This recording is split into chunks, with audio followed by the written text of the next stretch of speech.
Sir, आज आपण पत्रकार परिषद घेतलेली आहात, काय उद्देश आहे, काय सांगाल?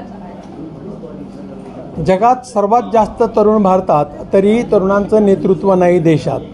ही परिस्थिती आपल्याला बदलायची आहे आणि म्हणून आज आपण ह्या निवडणुकीच्या निमित्ताने ही पत्रकार परिषद घेतली आहे. कारण आपल्याला यूथमध्ये, तरुणांमध्ये, तरुणींमध्ये ट्रान्सफॉर्मेशन घडवायचं आहे.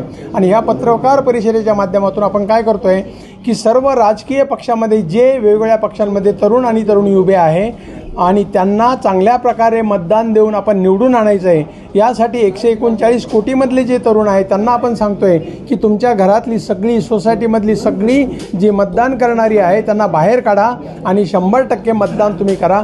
जास्तीत जास्त मतदान करण्याचं या ठिकाणी या निवडणुकीमध्ये आपल्याला करायचं आहे आणि तरुणांपर्यंत पोहोचायचं आहे. त्यांच्यामध्ये आपल्याला ट्रान्सफॉर्मेशन, परिवर्तन घडवून आणायचं आहे.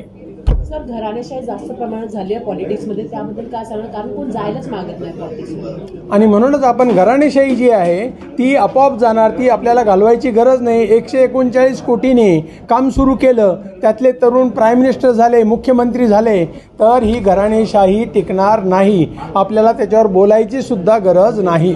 आपण नुक्कड नाटक करतात, कशा प्रकारे कोणकोणत्या आपण एरियामध्ये जाऊन अवेअरनेस करणार आहात? इलेक्शन कमिशन असेल त्याच्यापर्यंत हा मेसेज जायलाच पाहिजे. आता इलेक्शन कमिशनपर्यंत हा मेसेज जाण्याच्या दृष्टिकोनातून आपण सगळ्या गोष्टी केलेल्या आहे आणि त्या ठिकाणी आपण त्यांना सांगतोय की ठाणा, मुंबई ह्या एरियामध्ये आपण चालू केलेलं आहे. या ठिकाणचे व्हिडिओ काढून आपण संभाजीनगर, नाशिक, पुणे त्या एरियामध्ये त्यांना सांगतो अशा प्रकारचे टेम्पो तुम्ही तयार करा आणि या ठिकाणी यूथला घेऊन अशा प्रकारे पथनाट्य तयार करा, प्रचार करा आणि मोठ्या प्रमाणामध्ये अवेअरनेस करा. हे ऑलरेडी आपण चालू केलेलं आहे.